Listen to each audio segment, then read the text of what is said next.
That's a new countdown. Interesting.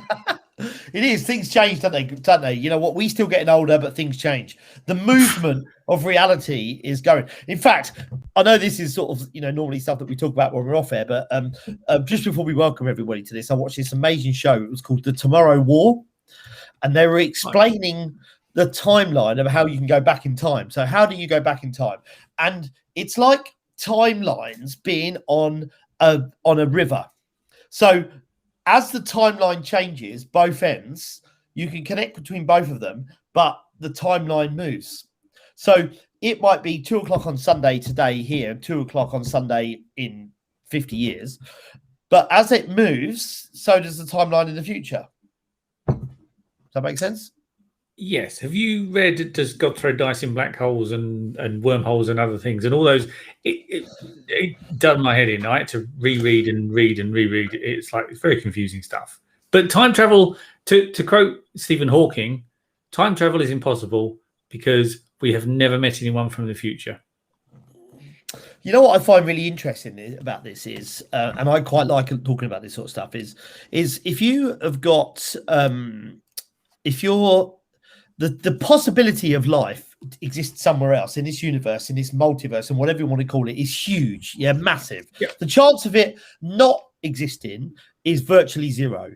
But the chance of two civilizations getting to a stage where they can converse or talk to each other or be at the stage that we are over that infamous time period is zero. Right? Yes. So it's not that it doesn't exist. It's just the fact that it doesn't exist at the same time that we are able to fly into space. We are able to leave our atmosphere and that sort of stuff. So, but anyway, John, it is 7:02. I'm joined the esteemed Mr. Fuggles. It is 7:02. We wasted 2 minutes there talking about nothing. It is the. Well, did we waste 2 minutes? That's the interesting thing.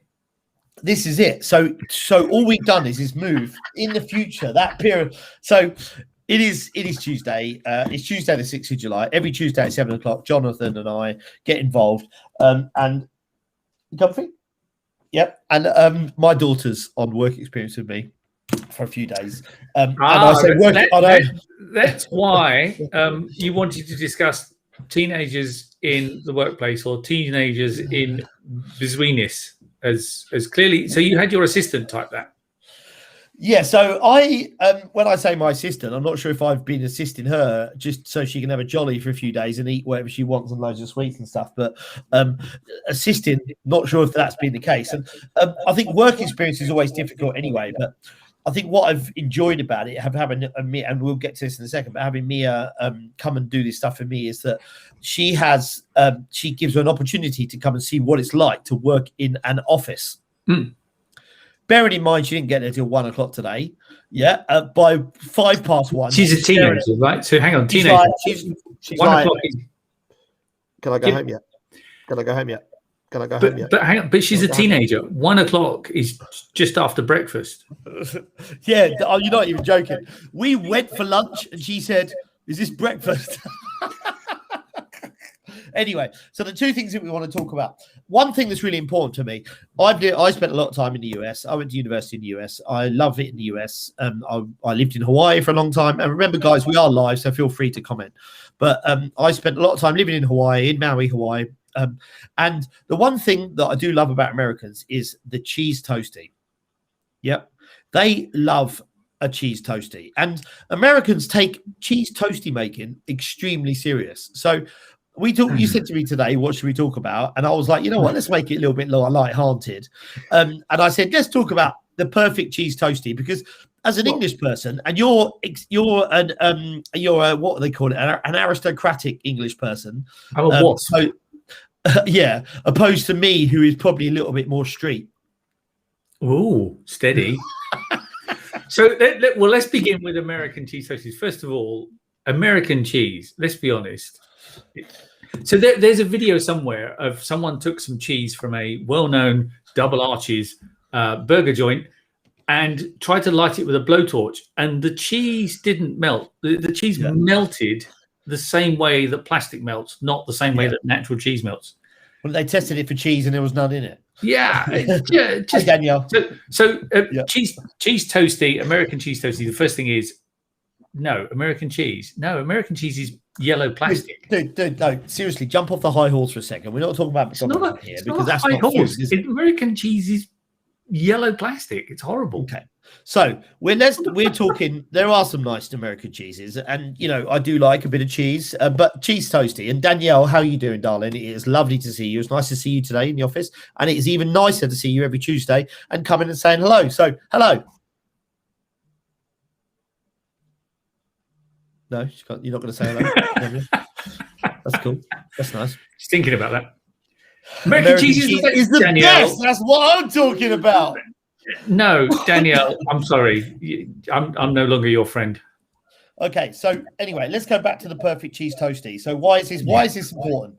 This is important because it's a staple. Hang on. You're looking at notes. I've got notes written here on the cheese toasty. You've made notes.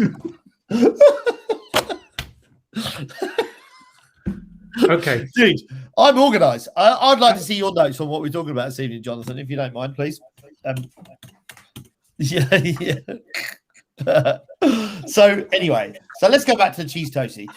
The common misconception with a cheese toasty is that when you put it in a frying pan, you put butter on the outside of your bread and on the inside of the bread with the cheese inside, and you squeeze it together and you chuck it on there. That's wrong.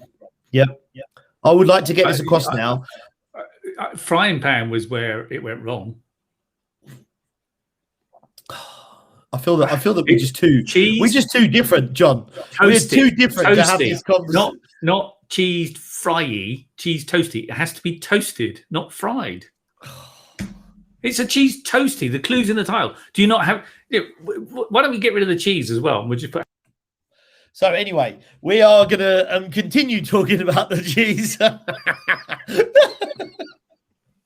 So okay, carry on with your fried cheese toasty. Okay. So anyway, let's get back to what we were going to talk about. So the cheese toasty, obviously the cheese toasty differs. There are people that like the US cheese. There are people that don't like US cheese. John is clearly not one of those people that likes US cheese. You would rather go to I'm disappointed with John. Danielle, I am disappointed with John. Not just tonight. There's a lot of times I'm disappointed with John, but I think that let's move on. Yeah. Let's call this a day. Let's call the cheese toasty a day, and let's move on to. No, I want to know more. So you fry the bread, and then what? Okay, there is a trick to this, and it is going to be controversial, and there are going to be people that are going to be disappointed when I say this.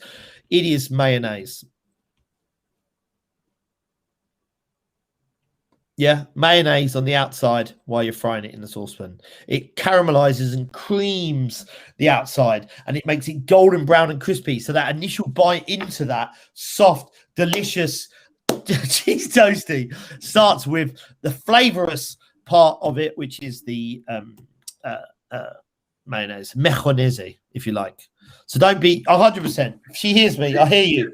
So Danielle says, I'm with you 100%. It's like, Danielle, is this the Ant Baker fan club or something? It kind of is a little bit that, John, to be honest. And I bring you along just because you make me look good. And I think that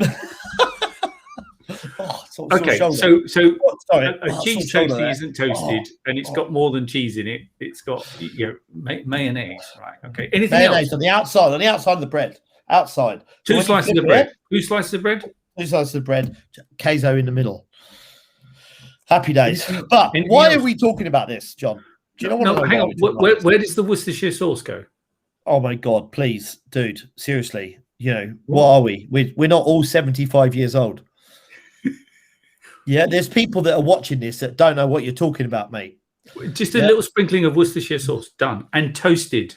Did you get drafted for the First World War, or did you choose not to go into it? So why do we talk about this, and why are we having a bit of a laugh about this? So I work in a recruitment company which is predominantly works in the regional space, but we have a London office now. So we have lots of different age groups in our offices, but predominantly I'm probably one of the oldest people there. I'm probably the most random as well. I'm sure Danielle can attest to that, but I'm also probably one of the oldest there. I know I don't look it, but these chiseled bone structure leads me to looking younger than what I actually am, but that's the way it goes. So you hide it well. I hide it well. So I've had a couple of people that have come to work for me that didn't make the grade or just didn't want to work with me. And so I thought, you know what, it'd be great. I'm going to bring my daughter, 17, to work, who is on well, I was going to say community service then, but that wouldn't have been great, would it? On work experience from her college. Yeah. She's 17. She's on her first year of sixth form or whatever you want to call it. On a business, what are you doing at school to come on this? Business studies. Yeah. Business studies. So I've dragged her up here, and she is, after about 6 minutes, she was like, yeah, no, office work is not for me. And it got me thinking, teenagers now, what do we call them, John? Gen Z. I think Gen Z, 1997 onwards. So what was that? Any 24-year-olds downwards. So that anyone that's been in a company for up to 5 years is Gen Z. Yeah, because they're built different. They're born different. Mia has spent 6 hours today on TikTok. Have you ever been on TikTok? Once. You don't have a phone that has a screen on it, do you? You have a flip phone. No, when you try and do that, it's really confusing with the dial. Yeah. No, I've got an account on TikTok. John, you're like, hello? I set up my account on TikTok so no one else would steal my name, obviously. But I have been on there once and probably won't go on there again. Is there how many, John Fuggles are there in the world? Well, one is enough. Let's be honest. I'll tell you what I'm going to do right now. I'm going to. One is enough, and I know one is enough because a very senior executive of one of the world's largest car companies once said that in a meeting. This could go horribly wrong. Unable to share permission. Update the system to allow whatever that means. Anyway, I can't do it. So I'm just going to go on here and have a look. I'm going to put in the search on LinkedIn, John Fuggles. And I'm going to press enter. Right. I'm going to click on people. How many John Fuggles do you think, John Fuggles? How many John Fuggles are on LinkedIn? Don't look. In the world or the UK? In the world. This is all of LinkedIn. Bear in mind. 12. Do you want to try again? No. This is not negative. This is amazing. I can tell you, honestly, John, and I know you pretty well, but you are unique to the fashion of you are the only John Fuggles on LinkedIn. And I'm probably the only one on TikTok as well. There you are. Mate, I am impressed. In fact, they found, for some reason, the closest person that was called John Fuggles to you is a guy called Derek Bowen. So I don't know how they got that. But anyway, so you're the only John Fuggles. I'll tell you what, let's just, to make this fair and make this not picking on you, let's go Antony. And I say Antony like the first ever Caesar, whose name was Antony, Antony. So please, Anthony. No, I get that. Yep. Antony, Baker, and I'm going to press enter. How many peoples are called 107? 107. I'm actually disappointed. I'm actually disappointed the fact that I try so hard to be unique and individual, and there are 12,000 Antony Bakers on LinkedIn, and there are actually not 12,000. Sorry, 1,200 Antony Bakers and Tony Bakers, nonetheless, on LinkedIn, and there is one Captain Von Fuggles. So, you know, if anyone ever says you're not unique, John, they are joking. And I'm unique in so many ways. Yeah, exactly. And we're not just talking about the clothes that we wear and the steel roof glass. We are. So speaking of unique, so your experience today, right? You know, dragging the future prosperity of your family income to the office, kicking and screaming, and then wanting to go home an hour later. Right. Stressful day.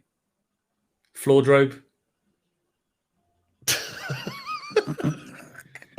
I woke up at 12 o'clock and 2 o'clock last night, and she was on her phone chatting. Yeah.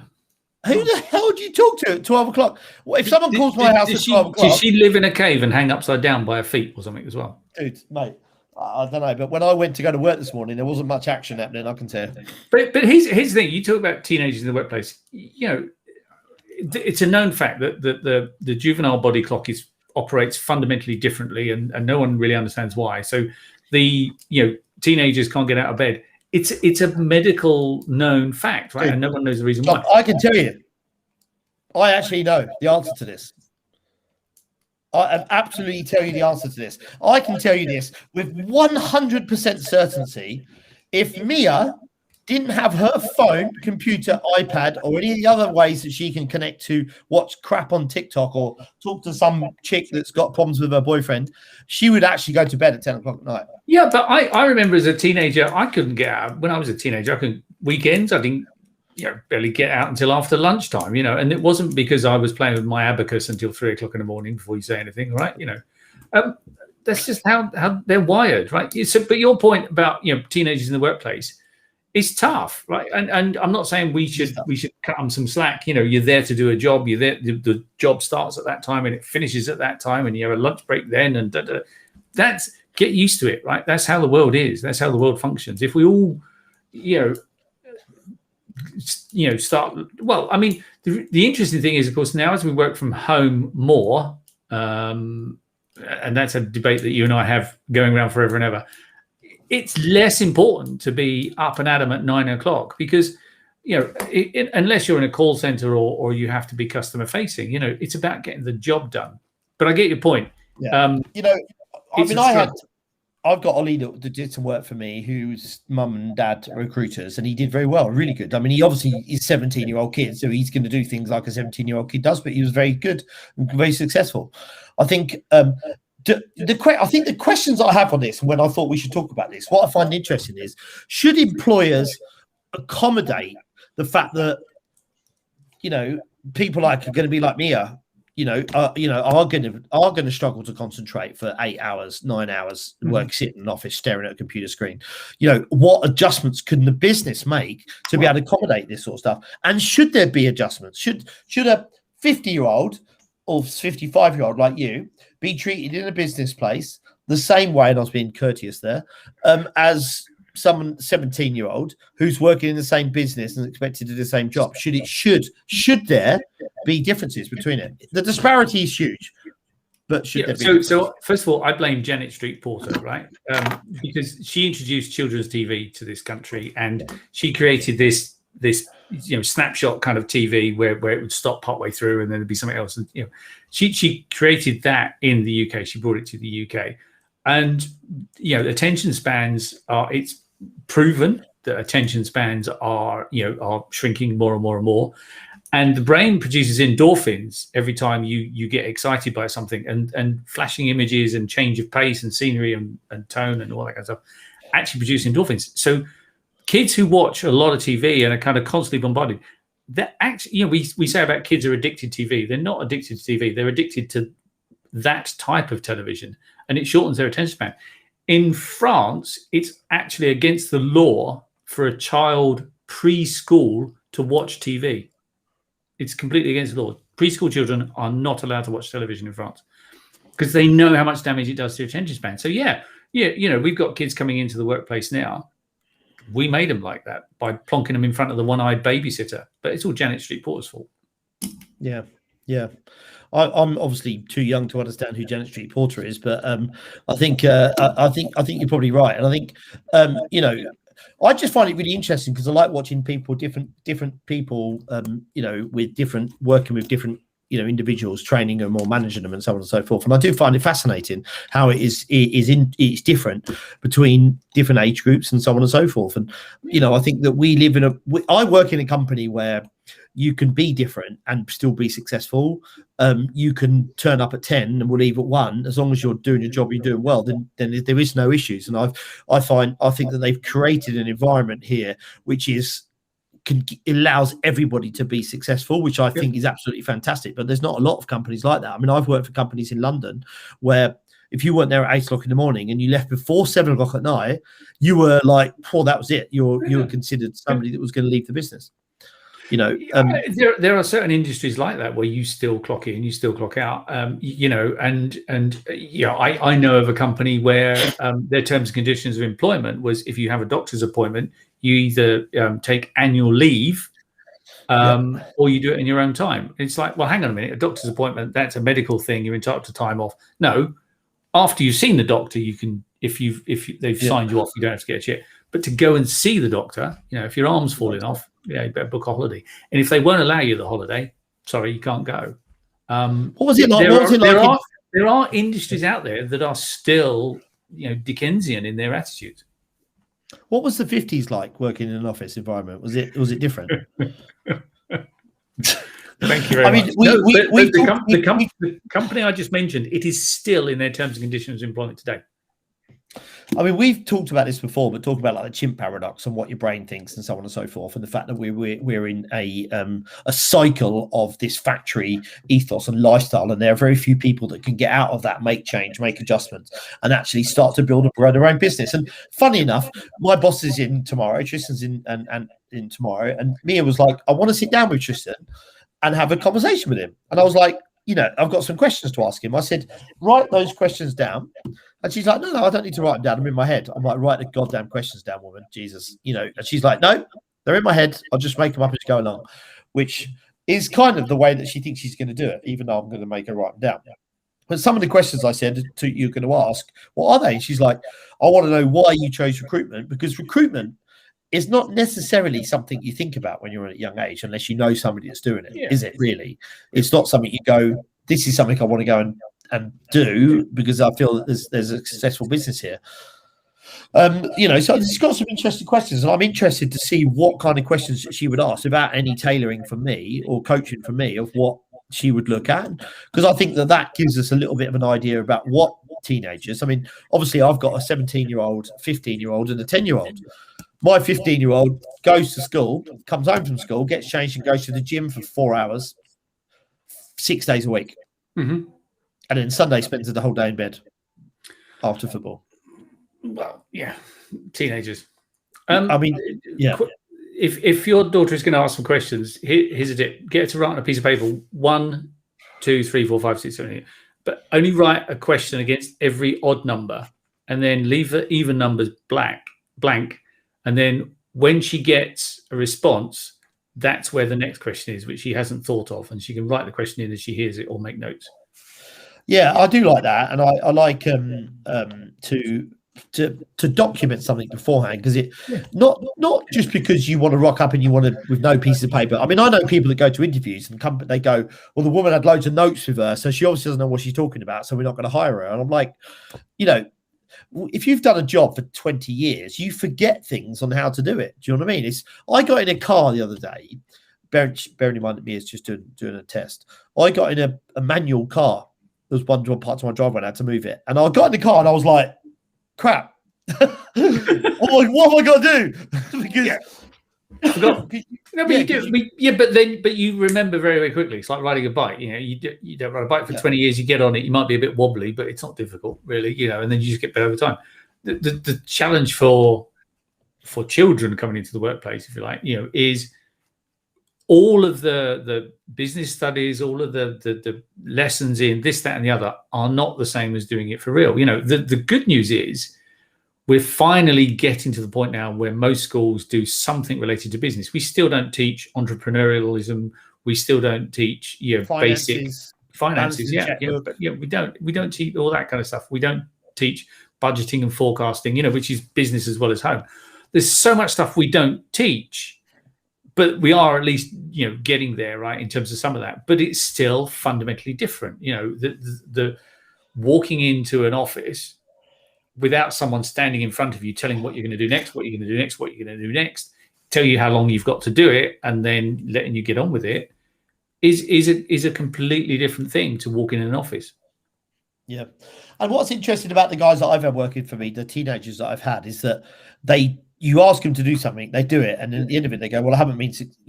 How come it's not all done yet?" And you're like, "Well, the process takes a little bit longer." And I do like that enthusiasm and motivation, and I quite like the what a youth and the not necessarily, well, definitely not attention to detail, but the idea of being able to develop and grow and want to exceed, and their brains being like a sieve. Ollie, he's a great guy, and he works, he takes it all in, and it all goes in, and very quickly he can figure it out. And the market that we work in is very, very complicated. Recruitment is actually really not difficult, but you've got to know what you're talking about, understand where to see an opportunity, and then dive on top of it and just smother it until you've squeezed all the life out of it, and then you move on to the next one. Interesting way of looking at it. But to your point, there's a certain aptitude for that. Not everyone is wired to sit in an office. Not everyone, simple things like, in your world, right? Okay, pick up the phone, call that person. I don't know who they are. Doesn't matter. Just call them. Well, they don't know who I am. Doesn't matter. Just call them. You'd have already done it by now. And they've put up this whole barrier of reasons why they can't, because they're afraid. And we're engineered, you mentioned chimp paradox. We're engineered to be afraid, right? We come out of the cave thinking there's a tiger, not a unicorn. That's survival. So, you can't do anything about that. That's part of your brain. You've got to learn how to get over it. And that just takes time. But going back to, should we be more accommodating of children in the workplace? I don't know. I to a point, like we are accommodating with all sorts of things, But it's if you've got a wonky wheel, try and fix it. If you keep trying to fix it and it's still wonky, get rid of it and get another wheel. Yeah. I think that I think that there is a certain part of me that says, yes, I want to work with younger people because of the creativity they're going to bring to it, but you've got to be in the right place and time to be able to do that. Do you know what I mean? And I think that because of that, you need to pick the right time to do it. Do you know what I mean? There's a right time to have people like this to come in and put your workplace, because it does inject a certain amount of youth and understanding, but you've got to make sure that there's the right people there that can train and manage and look after these people. Well, it's also disruptive as well. It is disruptive. It has an impact on everyone else working there, and I'm guessing the coffee machine was occupied the whole day, right? With like people standing around talking instead of doing. But it is disruptive. But then disruptive is progress. Yeah, it is. It is, and like, we always say, in the face of adversity, you need to make change and so on and so forth. But, we have no choice. The people that are younger, like Mia's age and so on, the Generation Z or whatever it's called, they are going to be, one day, they're going to be sitting on shows like us and talking about the people, generation, whatever it's going to be called, moving in, and they're going to be going, oh my God, they're really annoying. Oh my God, they're this. Well, because it wasn't long ago we were talking about millennials, right? They're now the biggest group of the workforce. You know what was interesting? You said this a long time ago. I don't know if you remember. You said that we are the most progressive group of people ever, but so was every generation before. Yeah. And I found that interesting. Things happen in the blink of an eye, right? We think nothing changes. Between the first flight and man landing on the moon was 60 years. That's all. Yeah. Holy 60 years from that to that. Things happen in the blink of an eye. Did they land on the moon, though? Did they? Oh, wow. John? I've met a couple of astronauts and a cosmonaut, and they all seem genuinely decent people to me. I'm not convinced. And on that bombshell, we're going to come to the end. It has been Seedcast. It is Tuesday, the 6th of July. Today we talk cheese toasted sandwiches. Can't even say it. Cheese toasted sandwiches. Mayonnaise is the secret. And teenagers in business, in the workplace. And teenagers in, clean up your bloody room, woman. Teenagers in the with a floor robe. That's quite funny, that is, because it reminds me. I'll tell you what I've done. I was never untidy as a kid, but nowadays you can go on like Pretty Little Things or Pretty Little whatever they call it, and you can buy 45 items of clothing for £6. Yep. So Mia gets delivered stuff every week. She came downstairs the other day in some blue cycling shorts with a matching blue oversized T-shirt. So the sad thing about that, do you know how much landfill the UK produces every year of clothes? Horrendous. 20 million tons a year from the UK alone. Yeah, and it all comes from the fashion industry. The fashion industry's got to change. It's ridiculous.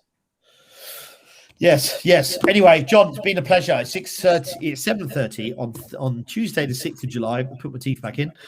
Tuesday, the 6th of July. It has been Seacast. You have been Seacast Live. We will be talking about Seacast live very soon, very shortly, but not today. Next week. We'll see you next week. Have a lovely evening. Cheers, John. Bye-bye.